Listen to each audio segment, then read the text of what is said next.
Vamos a continuar con nuestra enseñanza relativa al Hijo. Estamos ya en el tercer sermón de la doctrina del Hijo y creo que estamos ante una principal verdad escritural a la cual, como digo, hacemos bien estar atentos, hacemos bien estudiar, hacemos bien profundizar y hacemos bien descubrir el potencial, no solamente de lo que superficialmente podemos captar o comprender, sino buscando esa experiencia profunda que la palabra de Dios nos invita y que la palabra de Dios produce y que la palabra de Dios lleva a cabo en nuestros corazones. De nuevo, nuestra voluntad y nuestra actitud es importante. Cuando hablamos del Hijo, hemos tratado de presentarle como esa segunda persona de la trina deidad de Dios. Estamos avanzando, el domingo anterior estuvimos avanzando a través del Evangelio de Juan, estuvimos principalmente en una teología juanina.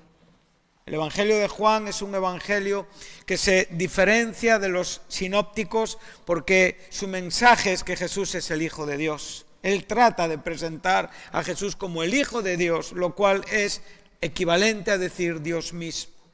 Hemos visto que ese título, en muchos casos esos epítetos que Cristo dice en cuanto a sí mismo y que la propia Biblia declara en cuanto a Él, en este término, Hijo de Dios, es igual a Dios. O sea, esa filiación con el Padre le da un sentido como persona, pero a la vez también evidencia y expresa su naturaleza divina. Y por lo tanto, estamos hablando de esa igualdad con el Padre, no en el sentido de persona, sí en el sentido de naturaleza. Amén. Entonces hemos podido avanzar a través de Juan y hemos podido afirmar, reafirmar, mostrar la importancia en nuestra declaración de fe que tiene este cuarto punto. Sí, que creemos en el Hijo de Dios. Y ese Hijo de Dios es Dios verdadero, de Dios verdadero, es luz de luz, es engendrado en la eternidad pero no creado, es nacido de una mujer, tiene perfectamente en sí mismo dos naturalezas, la humana y la divina. Esto es importante, dos naturalezas bien diferenciadas, pero absolutamente fundamentadas sobre el principio de su naturaleza divina, lo cual esto da sentido a esa palabra hipóstasis, que es la unidad hipostática. Es importante que entendamos que, aunque puedan algunos términos desafiarnos o invitarnos a poder saber un poquito más, recuerda que hay un principio fundamental de fe que tú tienes que abrazar para que tu vida esté sólida, para que tu vida esté fuerte, para que tu vida realmente esté de acuerdo a una fe que es más allá de una declaración de tu propia mente o de tus propias creencias, sino que es el fundamento existencial de tu vida. Por eso Hebreos 11:1 nos enseña que la fe es la hipóstasis de lo que realmente esperamos. O sea, es la realidad viva de lo que yo realmente en mí mismo tengo por esa fe. De la misma manera, en Cristo estas dos naturalezas descansan sobre la naturaleza divina y son perfectamente diferenciadas. A lo largo de la Iglesia, de los siglos, la Iglesia estuvo en muchos debates, en muchas aclaraciones teológicas. No es fácil explicar cómo un hombre nacido de mujer porta en sí mismo dos naturalezas. No es fácil explicar que ese hombre que humanamente tiene un cuerpo físico visible es Dios en sí mismo.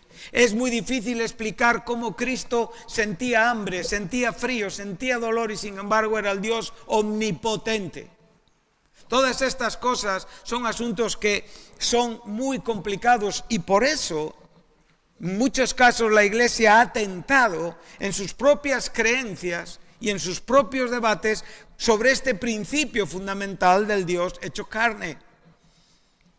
Entonces, hoy, en el tiempo donde estamos viviendo, están surgiendo muchos movimientos de carácter intelectual. Entonces las personas están comprendiendo intelectualmente bajo aspectos de racionalismo o de existencialismo, o sea, la razón es la que impera y en cierta manera hay en lo trascendente, en aquello que no podemos llegar, no hay nada que hacer, pero esa no es la fe bíblica. La fe bíblica es aquella por la cual tenemos que contender ardientemente, la fe que Dios en su gracia te entregó para creer en su Hijo Jesucristo. Esa fe fue un día entregada a los santos, como dice Judas en el versículo 3. Cuida de que esta fe siempre esté presente en tu vida y de que esta fe sea el motor que equipa tu mente y tu corazón y que mueve tu voluntad bajo la acción y bajo la unción del Espíritu Santo.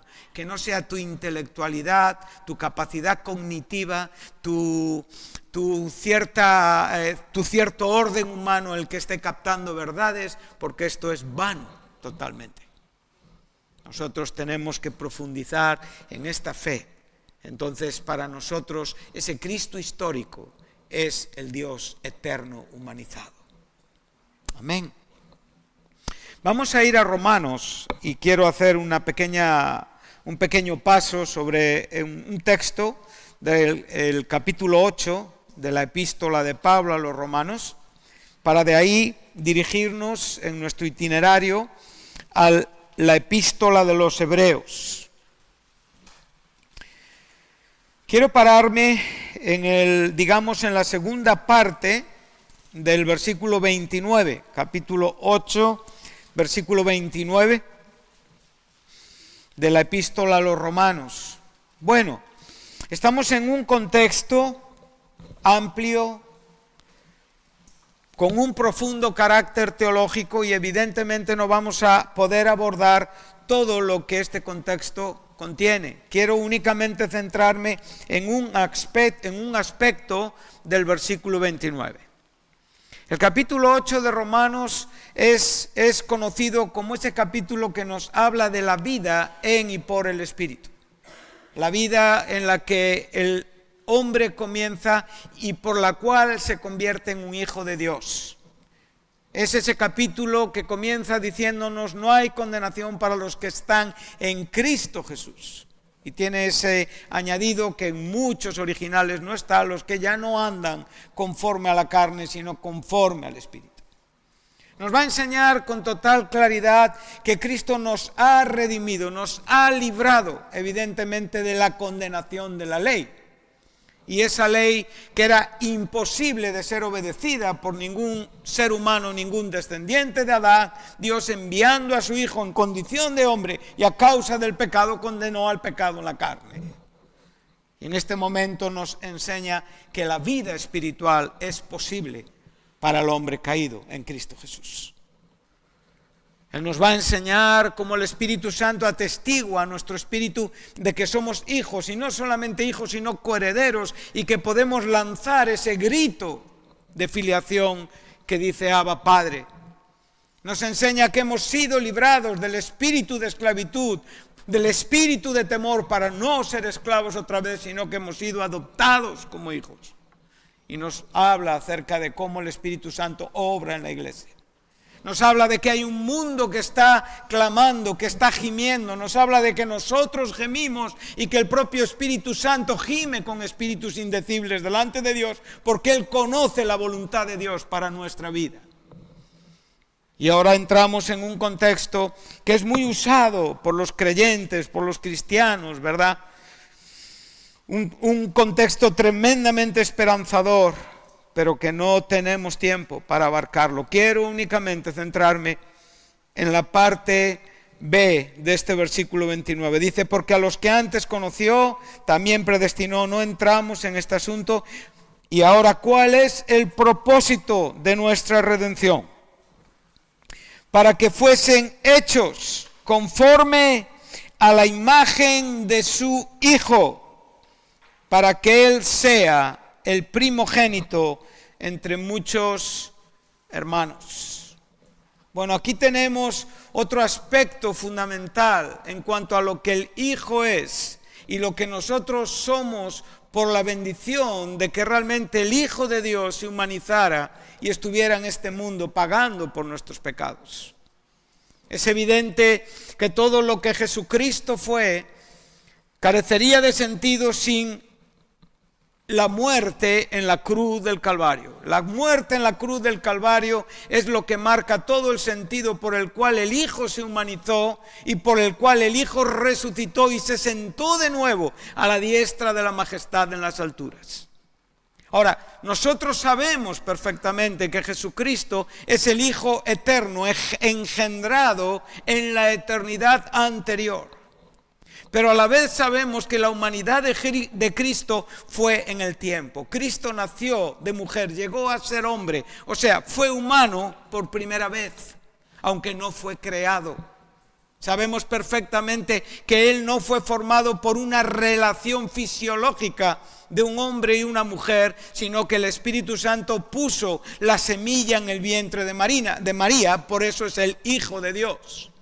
Entonces, en este sentido, el Hijo de Dios eterno llegó a ser hombre y fue hombre por primera vez. Su humanidad fue experimentada por Él por primera vez después de haber nacido de María. Pero Él siempre fue el Hijo de Dios, Él siempre fue el Hijo del hombre, Él siempre fue el Hijo eterno de Dios. Pero esa humanidad era necesaria para poder morir con un cuerpo en la cruz del Calvario y para ser glorificado y resucitar y ser lo que hoy Él es a la diestra del Dios Padre.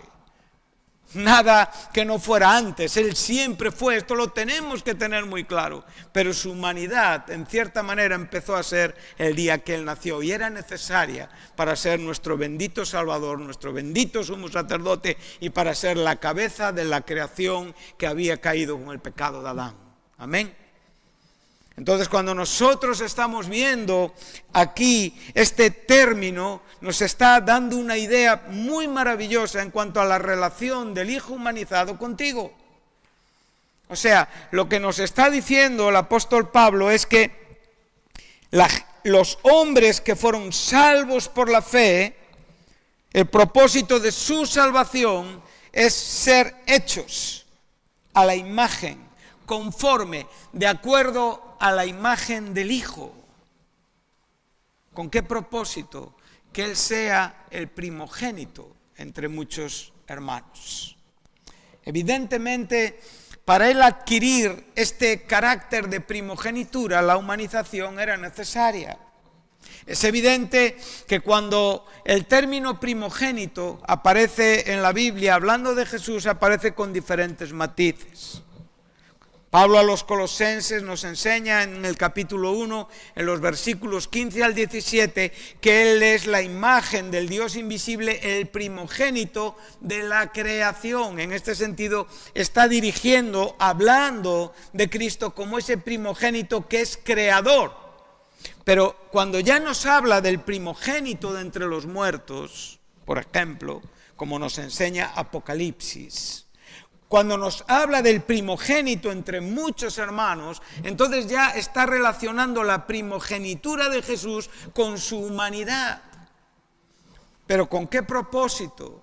Con el propósito de que Él tenga preeminencia.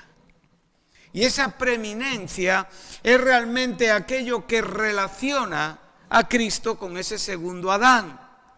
O sea, lo que Cristo representa para el Padre es la cabeza, es aquel sobre el cual y en el cual se va a sujetar ese orden perfecto que tenemos en el futuro. Todo lo que esperamos en el futuro está sujeto en la persona del Hijo. Y todo está determinado por lo que el Hijo fue y por su muerte y resurrección en la cruz. Por eso Él es el primogénito. Mira, hay muchas preguntas que a veces los cristianos tienen. Hay muchas preguntas que a los cristianos se les hacen que a veces los cristianos no pueden o no saben o no alcanzan a contestar. A veces a los cristianos se le preguntan, entonces, ¿es necesario que Cristo tuviera que morir? ¿No había otra manera en la que Dios pudiera salvar a los pecadores? ¿No estamos hablando de un Dios omnipotente? No estamos hablando de un Dios que pudo poner a un hombre en el Edén y que realmente le pudo proveer de todo para vivir y para ser y para relacionarse con Dios. Ese mismo Dios que marcó este comienzo no podía rehacer lo que Él hizo y establecerlo de nuevo. ¿Era necesario que Dios se humanizara y muriera en una cruz? La respuesta es sí. No había otra manera de que Dios pudiera salvar a los pecadores.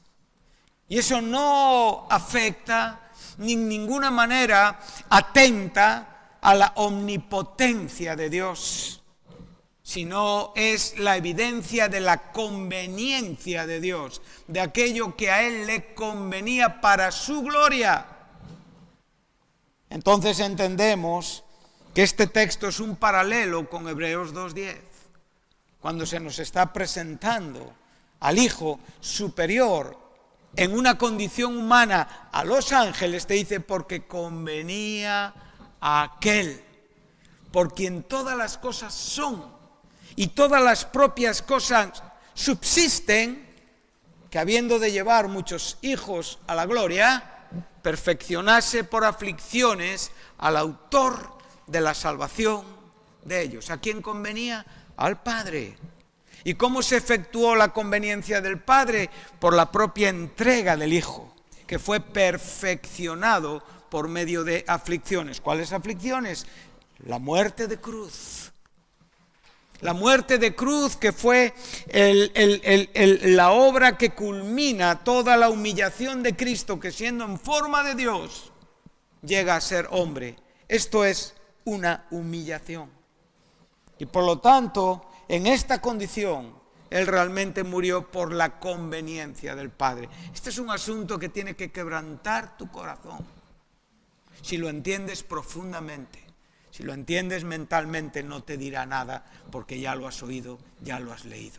Pero si te pones a verlo, y te pones a comprender y a valorar lo profundo del propósito de Dios para con tu vida, que es que tú lleves y portes la imagen del Hijo, para que un día tú estés distinguido por aquel que es el primogénito, aquel por el cual muchos hijos alcanzarán la gloria, y aquel por el cual entonces podemos comprender que el propósito de Dios en este contexto es tu santificación, es tu santidad, es tu glorificación. ¿Estás trabajando con esto en tu vida?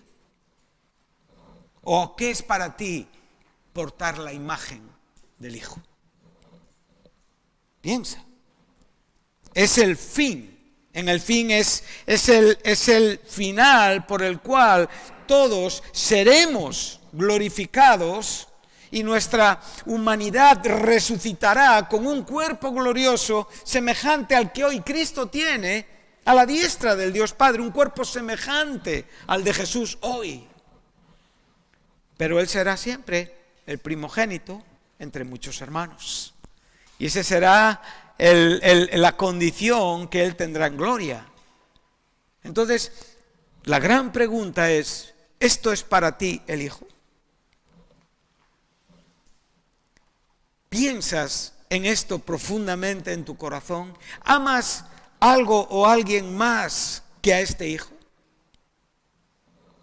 ¿Le adoras a la altura de lo que realmente Él ha proveído para ti con el propósito de que tú un día seas resucitado y glorificado conforme a su propia imagen? Por esto el Hijo llevó un cuerpo como el nuestro en esta tierra, para que tú un día lleves la imagen glorificada en la resurrección y en la eternidad, donde tú existirás para siempre. Cuando pienso en esto, pienso mucho en por qué la iglesia no vive un avivamiento. Aquí tenemos la respuesta. Nuestra mente y nuestro pensamiento no está profundamente centrado en esta verdad. Vivimos no para el Hijo, vivimos cristianamente para nosotros mismos. No te olvides de esto. Y un avivamiento nunca vendrá a personas que cristianamente viven para sí mismos. Tenemos que descubrir al Hijo. Tenemos que saber quién es el Hijo. No solo el perdonador de nuestros pecados, sino realmente todo lo que Él es y todo lo que Él nos enseña en cuanto a lo que es nuestra esperanza en esta vida. Amén. Entonces vamos a avanzar para seguir con esta enseñanza. Ahora vamos a Hebreos, capítulo 1.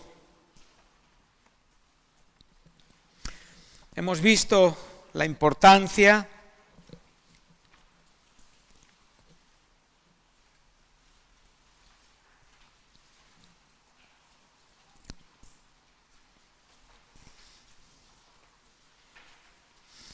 y vamos a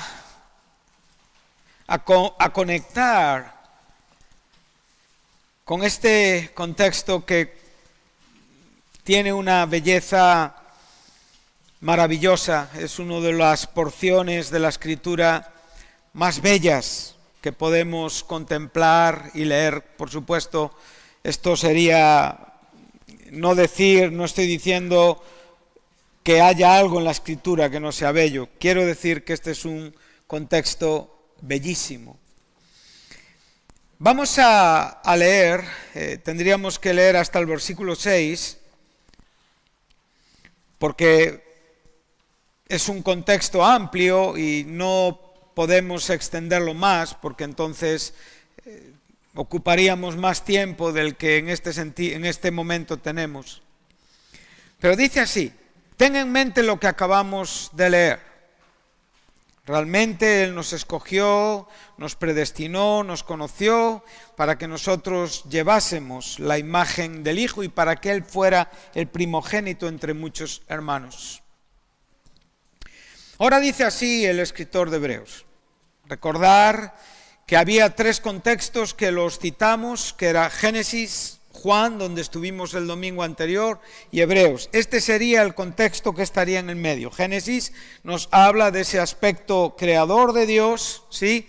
Hebreos realmente nos habla ya de un aspecto creador y revelador, y Juan ya realmente, que es el último en escribir, nos deja y reafirma lo que es el aspecto creacional y el aspecto revelador de Dios en la persona del Hijo Jesús. Hay un gran paralelismo entre los primeros 18 versículos del primer capítulo de Juan y estos 4 primeros versículos del primer capítulo de Hebreos. Es un pasaje teocéntrico, comienza con Dios. No comienza con Pablo, es como Juan, o sea, está hablando, comienza con Dios. En el principio, decía Juan, era el verbo. Génesis dice, en el principio creó Dios, y Hebreos dice Dios. Es un pasaje teocéntrico.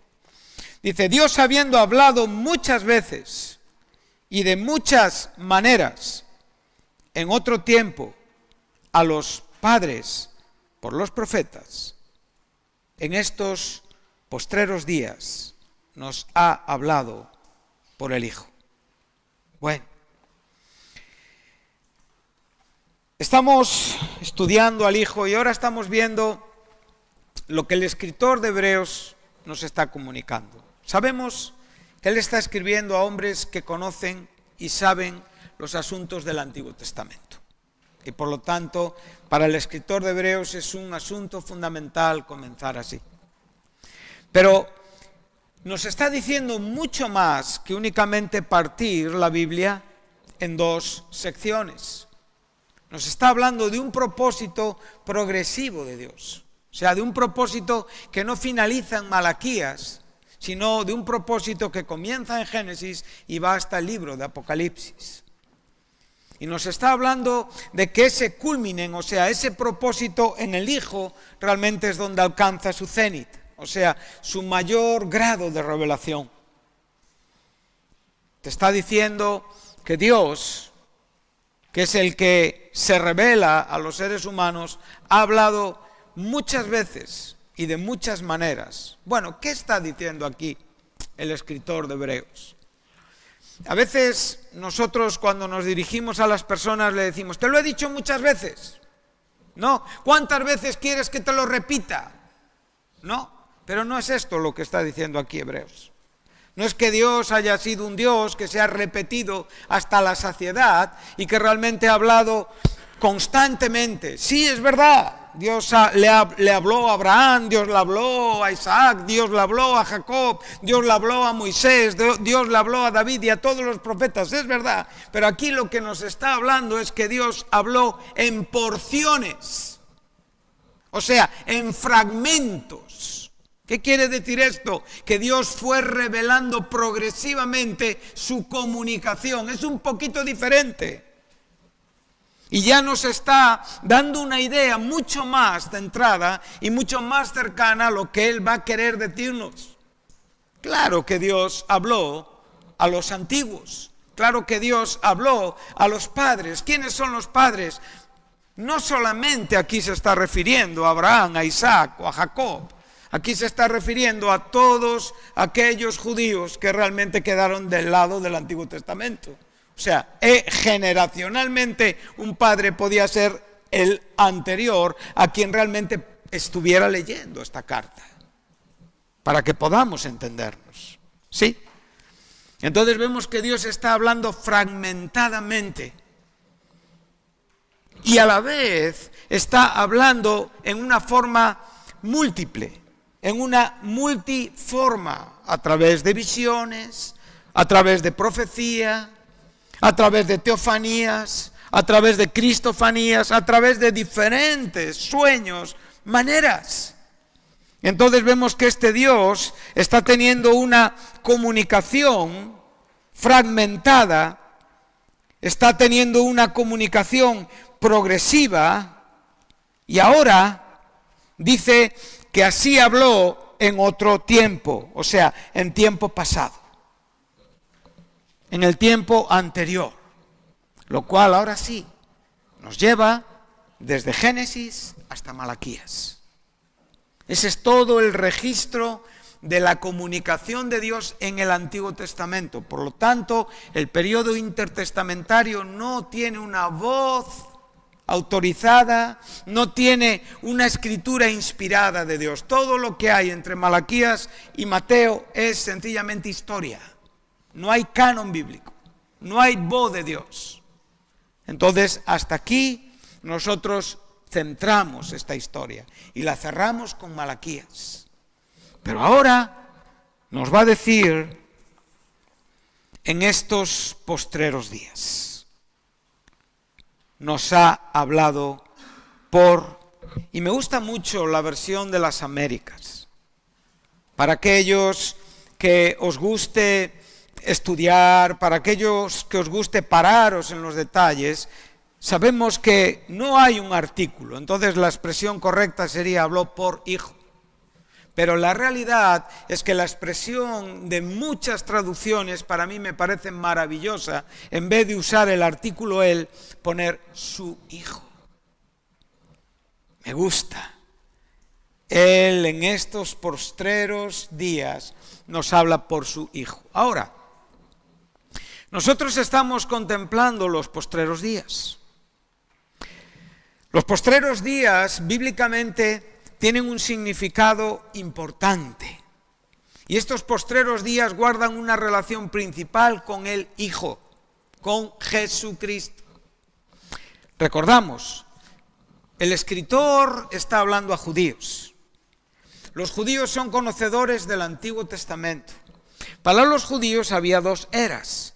Sencillamente la era presente, donde ellos vivían, y la era venidera, la cual sería marcada e iniciada por el comienzo del Mesías, del reino mesiánico. Pero ahora, ¿qué les está diciendo el escritor de Hebreos? Él les está diciendo que la era presente pertenece al pasado y que los postreros días o el siglo venidero es el presente ya. Esto pega un golpe fuerte en la mente de estos hombres. Para nosotros, postreros, pensamos en los días finales, los postreros tiempos, es verdad. Significan eso, pero no solo significan eso. Los postreros días son y empiezan a contar desde que Cristo nace de María. Ahí comienza, desde que Cristo anuncia el reino de los cielos, comienza claramente lo que llamamos siglo venidero y va hasta la segunda venida de Jesucristo. Amén. Entonces, para estos hombres que están entendidos de las Escrituras, ahora el escritor de esta carta les está diciendo, mira una cosa, la era presente es pasado y el futuro ya es presente. ¿Y por qué es presente? Porque Dios ha hablado por su Hijo. Wow. Es como el silbato que da inicio a una situación.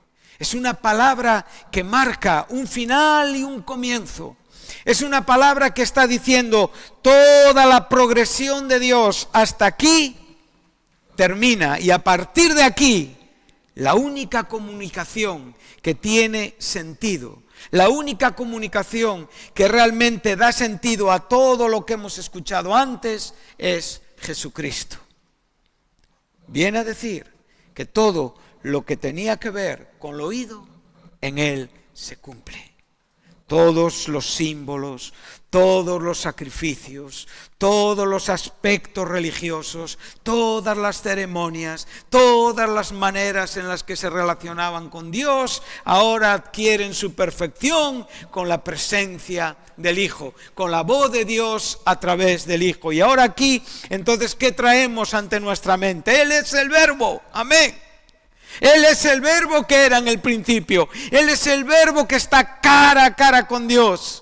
Él es el Verbo que es Dios. Él es el Verbo que se hizo carne. Él es el Verbo que habitó entre nosotros. Él es el Verbo en el cual contemplamos su gloria como la del unigénito del Padre. Él es el Verbo que nos da a conocer a Dios. A Dios nadie le ha visto jamás, pero ese unigénito Hijo de Dios nos lo dio a conocer, el que estaba en el seno del Padre.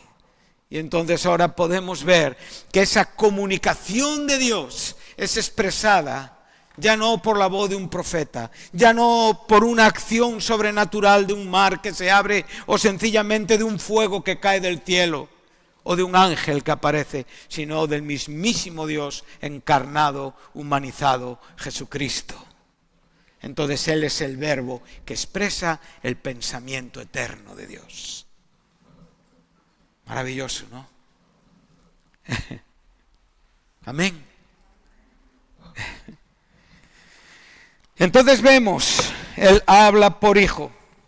Y ahora va a darnos 5 características de este Hijo. Y estas 5 características van en cierta manera relacionadas como por pares, ¿verdad? El texto 2 nos dice que este Hijo es el que ha sido constituido heredero de todo y por quien asimismo hizo el universo. Esto es un par importante. Verso 3, ahora tenemos otro par importante. Aquí tendríamos 2 pares. Dice, el cual siendo el resplandor de su gloria y la imagen misma de su sustancia.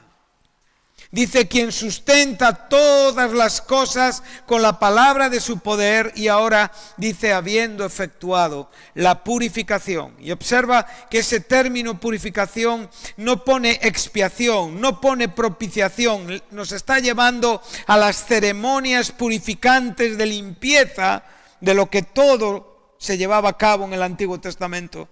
Pero ahora es el Hijo quien nos purifica, es el Hijo quien nos limpia de nuestros pecados por medio del mismo y se sienta a la diestra de la majestad en las alturas, hecho tanto superior a los ángeles, lo cual es sorprendente porque no creo que tengamos problema en entender que Él es superior a los ángeles. Sabemos perfectamente que Cristo creó a los ángeles. Dios creó a los ángeles, y si el Hijo es Dios, entonces es superior a los ángeles. Pero aquí lo que realmente el escritor de Hebreos está, en cierta manera, tratando de darnos a entender, y por qué menciona a los ángeles. Menciona a los ángeles porque evidentemente el viejo pacto fue dado a Moisés por ángeles. Y ahora la segunda comunicación, el nuevo pacto, es dado por Dios a través del Hijo. Y a Él se le establece como superior a los ángeles en su humanidad. Y aquí hay varios aspectos comparativos que no tenemos ahora momento ni tiempo para entrar. Entonces, lo primero que te encuentras es que este Hijo, ¿quién es? El heredero de todo. Y no solamente es heredero de todo, sino realmente es por quien asimismo hizo el universo. Me gustaría que fuésemos a Colosenses para ver ese texto que ya hemos mencionado, pero vamos ahí, léelo, anótalo, únelo a este estudio.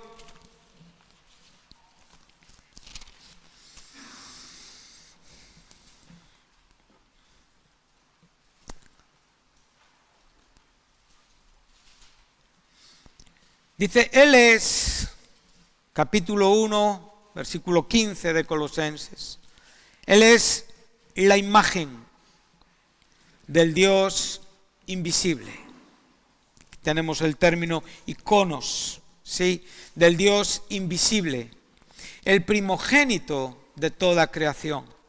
Observa que esa imagen del Dios invisible, que únicamente Cristo tiene y tendrá, es la imagen que Dios nos da a nosotros para que en la propia redención nosotros tengamos la esperanza de llevar la imagen de ese Hijo. O sea, vemos a Cristo no solamente, como digo, siendo esa imagen del Dios invisible, sino realmente recuerda que Adán en el Edén fue creado a imagen de Dios. Génesis 1:26, esa imagen totalmente fue desfigurada, afectada, rota, totalmente quebrantada por el pecado. Adán dejó de ser esa imagen de Dios en la cual él fue creado y sencillamente se quedó en esa creación de Dios, pero en una condición pecaminosa y caída. Y por lo tanto Cristo viene a traer la imagen de Dios para que el hombre sea salvado y sea identificado con esta imagen. Pero a la vez, no solamente vamos a llevar esa imagen que Cristo, sino que el mismo Cristo en sí mismo es la imagen de Dios. Y esta imagen del Dios invisible, el primogénito de toda creación, porque en Él fueron creadas todas las cosas, las que hay en los cielos, las que hay en la tierra, visibles e invisibles, o sea, aquello que nuestros ojos ven y aquello que nuestros ojos no ven, pero que espiritualmente existe, sean tronos, sean dominios, sean principados, sean potestades, todo el ejército de ángeles creados por Dios, todo fue creado por Cristo. Pero no solamente fue creado por Cristo, sino subraya ese final, porque esto es importante que lo entendamos, hermanos. Esto es muy importante que lo entendamos, porque fue creado por medio de Él y para Él. Por medio de Él y para Él. Hebreos nos dice que Él es constituido heredero de todo, y por quien asimismo Él hizo el universo. El propio Juan nos enseña que realmente nada de lo que vemos ha sido creado sin Él. Por lo tanto, esto es el verso 3 del capítulo 1 de Juan. Por lo tanto, ¿qué nos está diciendo? Que Cristo es el protagonista principal de la creación de Dios, no el hombre. Amén. Pero ahora aquí tenemos una dificultad. Porque si entendiéramos esto, la humanidad sería de otra manera. El cristianismo incluso sería de otra manera. Las iglesias serían de otra manera. Observamos que es todo creado por medio de Él, para el Hijo. Pero aquí podemos ver, ¿recordáis cuando estuvimos en 1 Corintios 8:6? ¿Acordáis que hay un Dios, el Padre, del cual proceden todas las cosas y nosotros somos para Él? Y un Señor Jesucristo, por el cual son todas las cosas y nosotros por medio de Él. Entonces nosotros aquí ya encontramos nuestro lugar. Y aquí es donde muchos cristianos se pierden. El hombre sin Cristo nada puede hacer para poder ponerse en el lugar de bendición que es Cristo Jesús. Tiene que la gracia obrar y tiene que el arrepentimiento manifestarse y tiene que abrazar la fe en Jesús. Pero muchas veces los cristianos no van más allá de su conversión, viven años únicamente en su conversión. Saben que por Cristo han sido salvos, saben que por Cristo se han perdonado sus pecados, pero no saben lo que realmente Cristo es y significa para Dios. Y eso está muy marcado y muy evidenciado en su propia vida espiritual. O sea, esto que estamos hablando va a determinar tu espiritualidad, tu motivación, realmente aquello que tú deseas y en lo que tú estás enfocado. ¿Qué es lo que tu corazón quiere?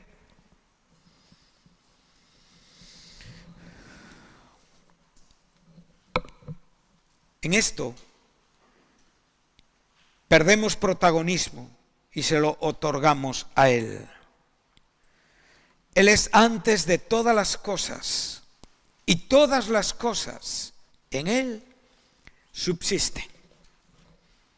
Él es la cabeza del cuerpo, que es la iglesia, el que es el principio, el primogénito de entre los muertos. De nuevo, estamos viendo un contexto perfectamente paralelo con Hebreos, para que en todo, o sea, ¿por qué es primogénito?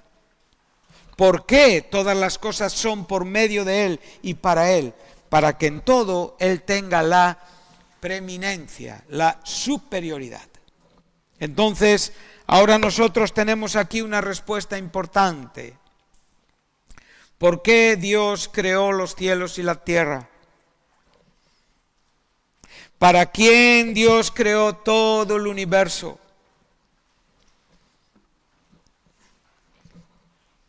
Podríamos decir, ¿para el hombre? ¿No? En cierta manera sí, hay una parte que es verdad, ¿no? Dios puso al hombre en el Edén y le bendijo con la gracia existencial, ¿no? Y le dijo, cuida de esto. En cierta manera, Dios creó los cielos y la tierra para el hombre. Pero eso no termina ahí. Evidentemente, eso es secundario. Por quien realmente creó todo y para quien creó todo es para su Hijo Jesucristo. Y entonces ahora sabemos dónde nace el egocentrismo. ¿Por qué este mundo es egocéntrico? Pues aquí tienes la respuesta. El hombre por y para sí mismo. El hombre únicamente centrado en sus derechos. ¿De dónde saca el hombre estas cosas? ¿Las descubrió hoy? Si miras a los siglos que nos han precedido, tú encuentras realmente que el hombre era así ya. Si miras en la historia humana hasta donde la historia te puede contar, tú ves que el hombre está cargado de egocentrismo. Entonces vemos que esto es un viejo pecado. No es nada nuevo. Esto se está potenciando hoy. El mundo bajo la pandemia del coronavirus está mostrando el egocentrismo del ser humano. Todo está relacionado con nosotros. Pero Dios está hablando por su Hijo.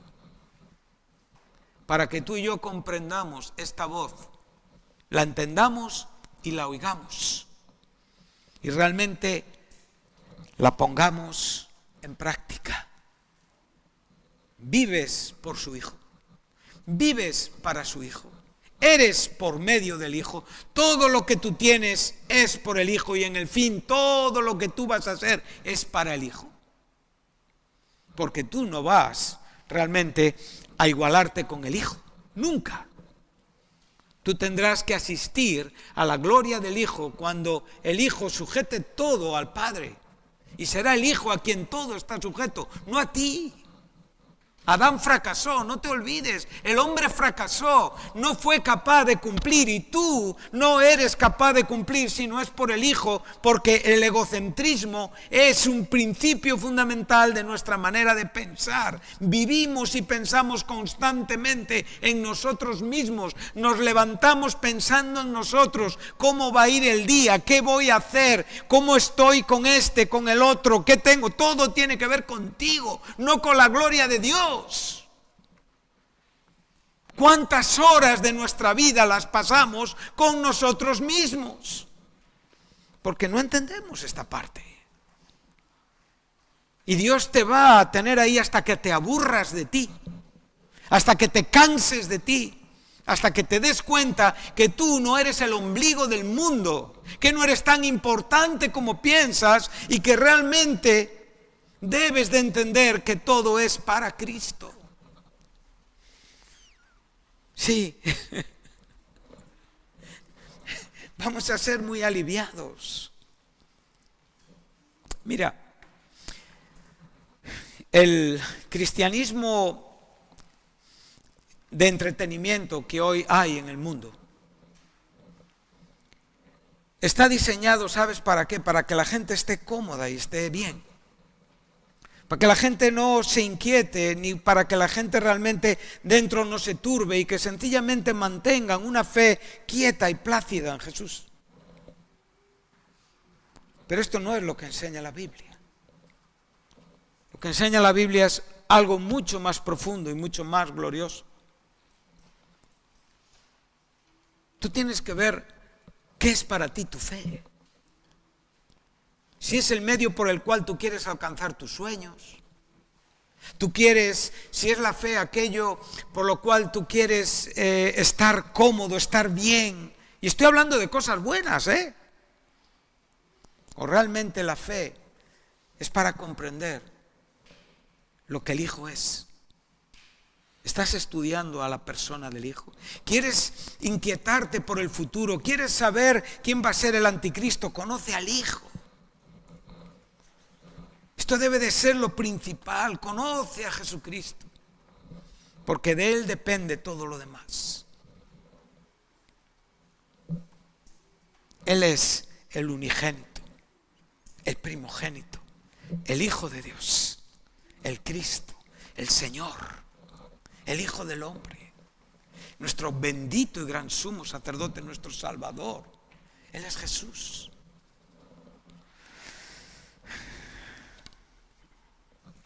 Qué bueno, ¿verdad?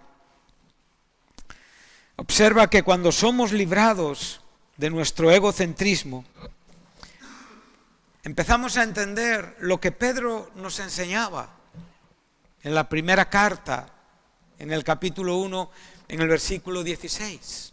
¿Qué dice ahí? ¿Qué viene diciendo ahí? Es un texto bien conocido, ¿verdad? Dice que ahí hemos sido rescatados de nuestra vana manera de vivir.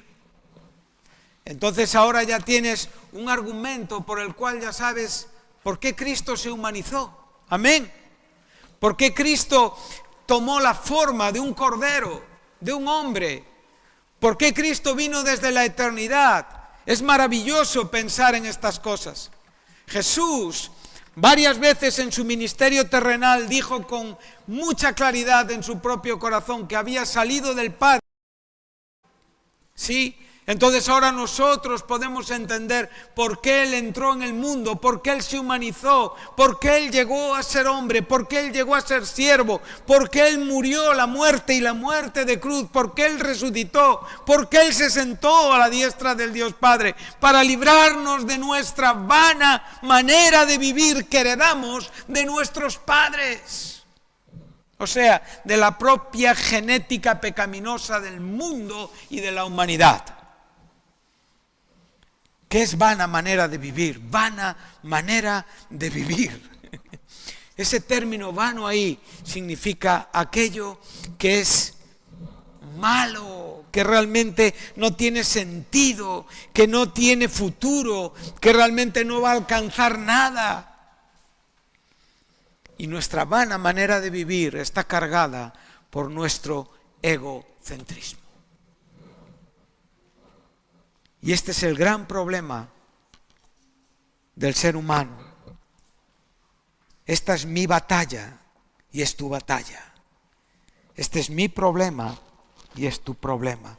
Y cada uno tenemos que ver cómo estamos tratando con nuestro egocentrismo. Y comprender que todo ha sido hecho para Jesús, no para ti. Tú entras en la bendición de lo que Él es.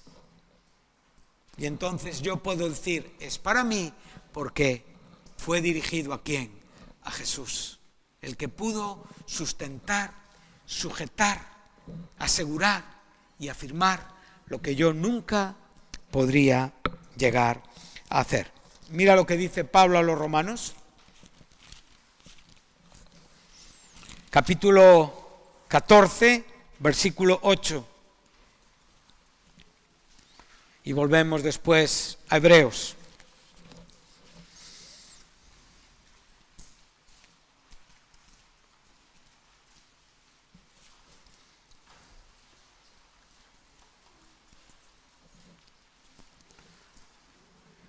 En un contexto maravilloso que nos habla de la vida en la iglesia, de las relaciones en la iglesia.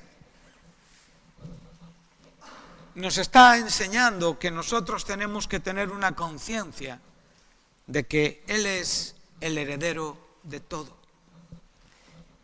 Entonces, ¿qué te está diciendo el Señor? Mira, si vives, ¿para quién vives? Para el Señor vives. Si mueres, ¿para quién vives? ¿Para quién mueres? Para el Señor mueres. Sea que vivamos o que muramos, del Señor somos. O sea, en virtud de mi comprensión de que Él es el heredero, yo estoy en Cristo. Y al estar en Cristo soy coheredero, pero en una manera inferior, siendo Él el heredero por excelencia. Y yo coheredero de las bendiciones que Dios me da por estar en el Hijo. Entonces, qué bueno, ¿verdad? Verso 9. Porque para esto Cristo murió. Y para esto Cristo resucitó. ¿Para qué? Para ser Señor de los muertos como de los. ¿Y ahora qué es lo que te dice? Qué curioso, ¿verdad? Entonces, ¿por qué menosprecias a tu hermano? ¿No vives consciente de que tenemos que comparecer ante el tribunal de Cristo? ¿Por qué tú menosprecias a un hermano? ¿O sencillamente por qué juzgas a un hermano? Porque el espíritu egocéntrico está en nuestro corazón. Si nos centramos en nosotros, perderemos de vista esta grande y gloriosa bendición. Volvemos a Hebreos.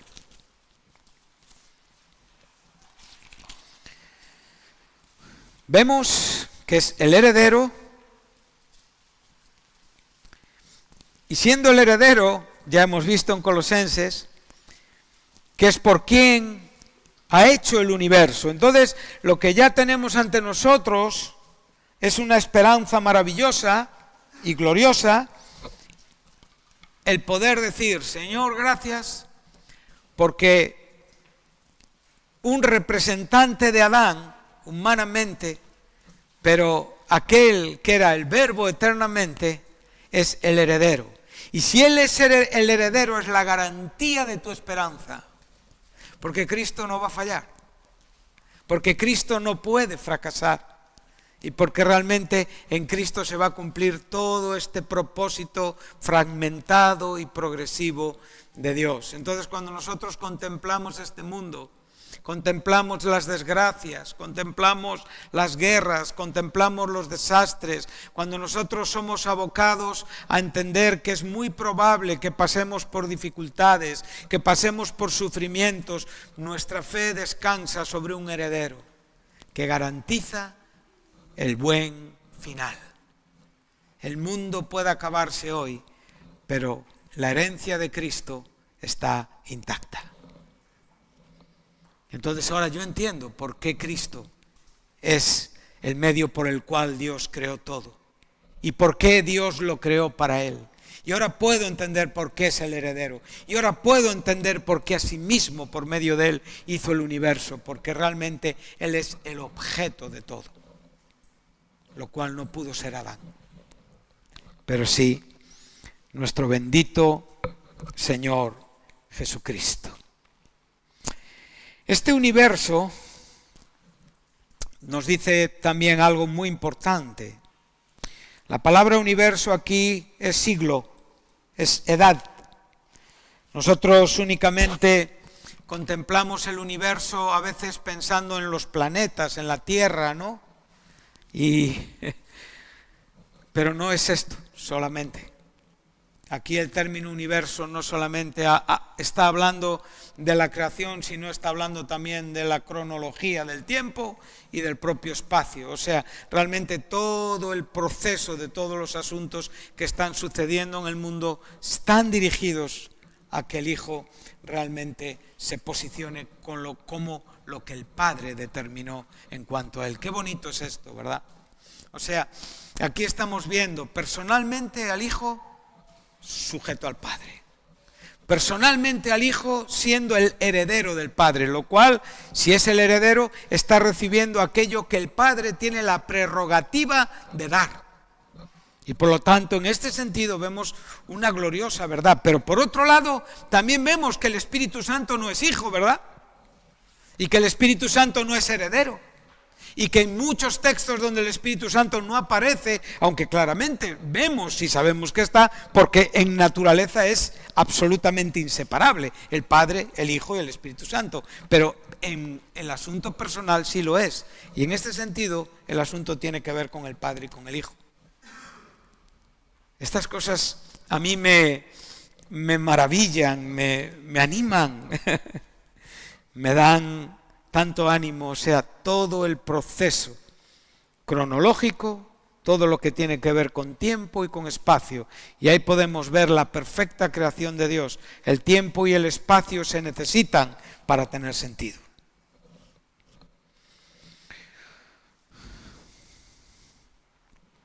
Verso 3. El cual, siendo el resplandor de su gloria y la imagen misma de su sustancia. El heredero, el Hijo, aquel por quien Dios hizo todo el universo, es el resplandor. Y ahora aquí el escritor de Hebreos va a usar dos términos importantes. Primeramente nos está hablando del resplandor. Y aquí el término resplandor nos está hablando de la representación fiel de Dios. Aún un espejo realmente no cubriría la explicación, porque un espejo difiere de lo que refleja.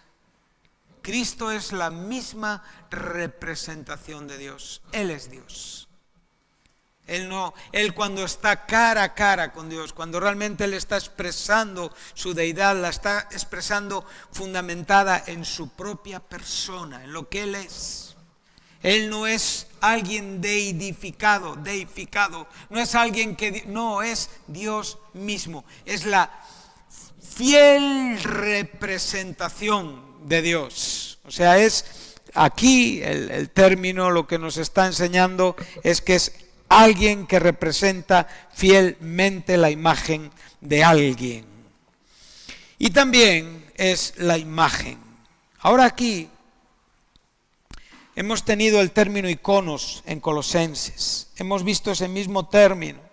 Pero aquí tenemos la palabra carácter. Es diferente, Es muy bonito lo que aquí tenemos. Entonces tenemos que este Hijo es el carácter mismo de su hipóstasis. Ahí tienes esa palabra. O sea, Cristo es la realidad visible de Dios. Es la fiel representación de Dios. Es la representación perfecta de quién es Dios. Viendo al Hijo, vemos al Padre. Y cuando ya llegamos hasta este momento y podemos ver quién es de verdad el Hijo, es el que. Ahora, esa siguiente frase, la anterior es por quien asimismo hizo el universo, y ahora Él es quien sustenta todas las cosas con la palabra de su poder. Y aquí el término sustentar, de nuevo volvemos a lo mismo.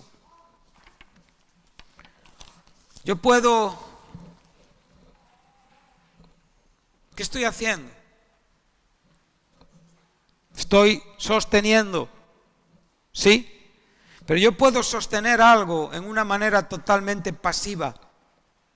Sencillamente yo estoy soportando el peso de este libro que tengo en mi mano. Y en cierta manera lo estoy sosteniendo.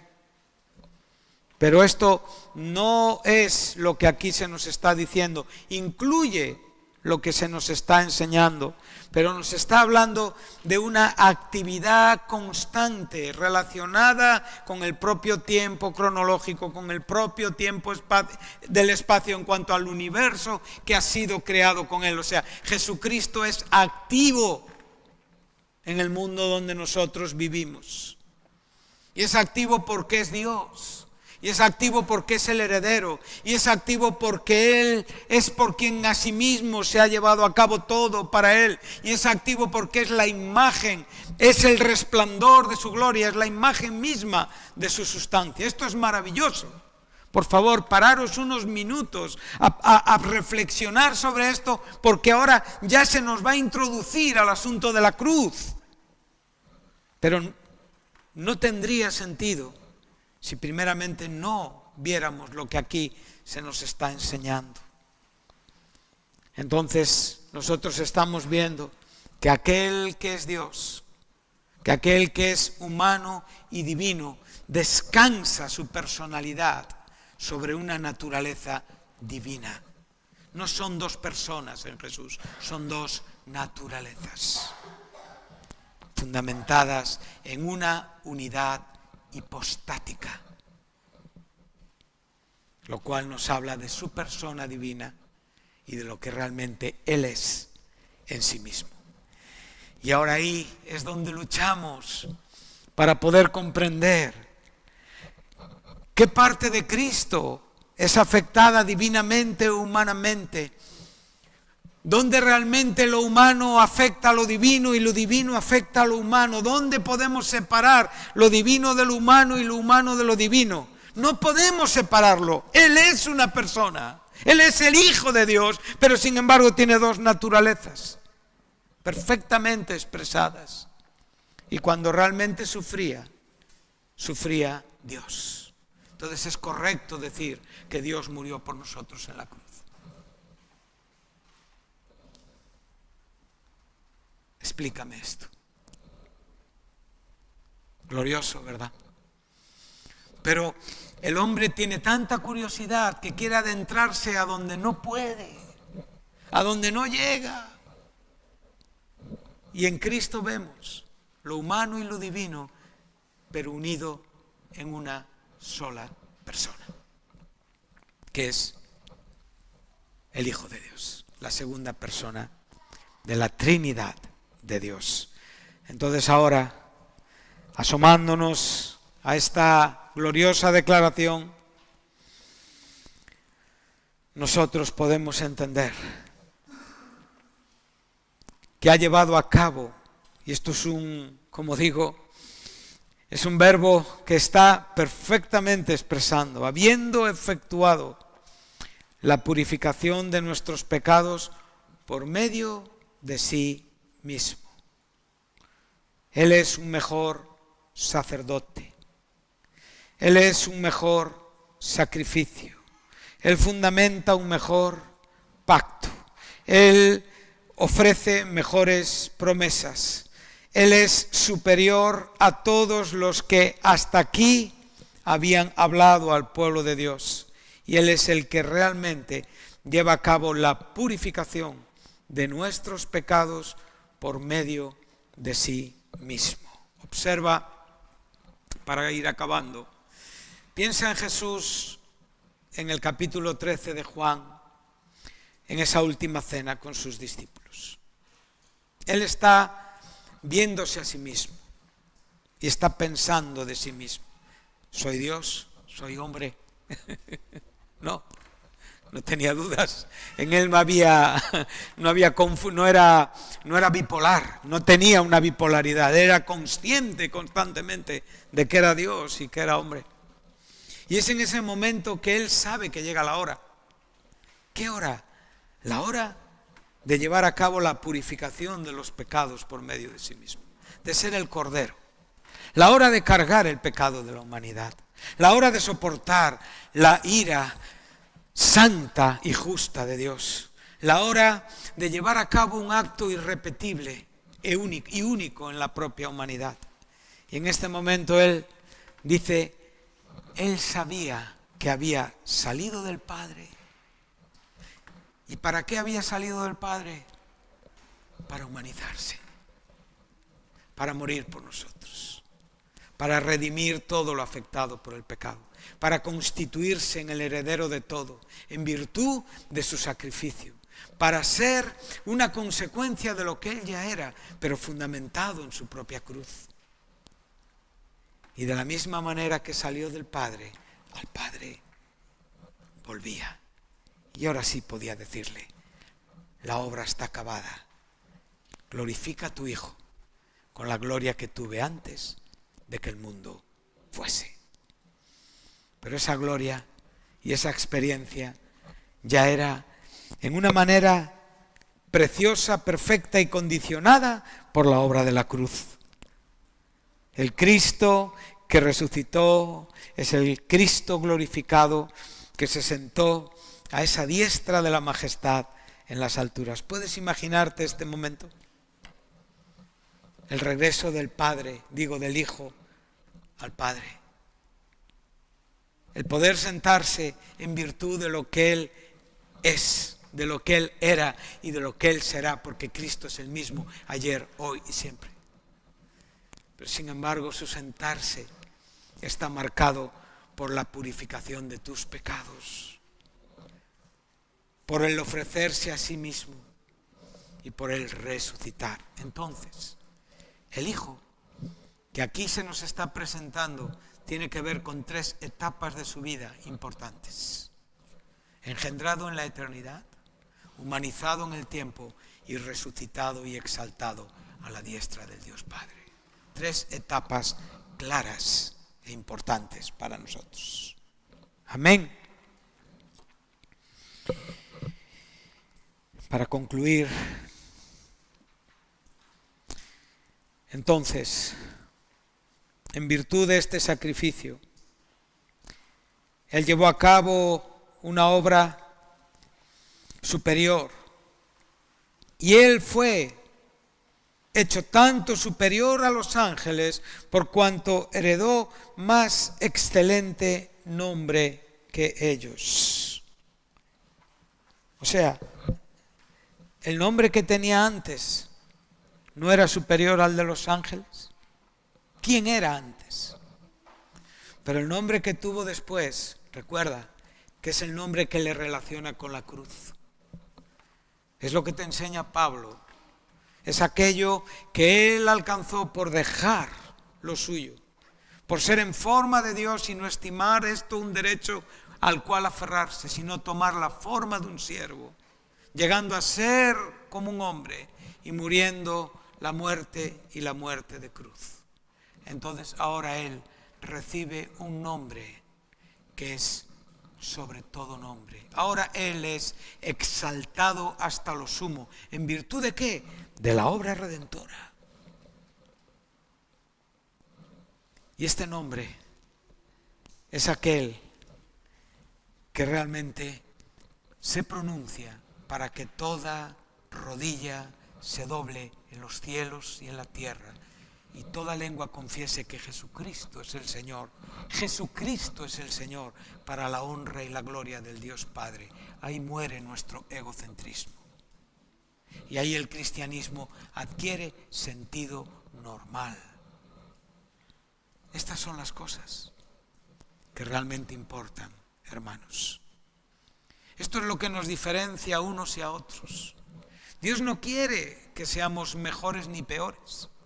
Dios desea vernos a todos como un grupo salvado, santificado. Dios espera de ti la misma santidad que espera de mí. Dios espera de ti el mismo temor que espera de mí. Dios espera de ti la misma reverencia. Él espera de todos, todo en Cristo Jesús.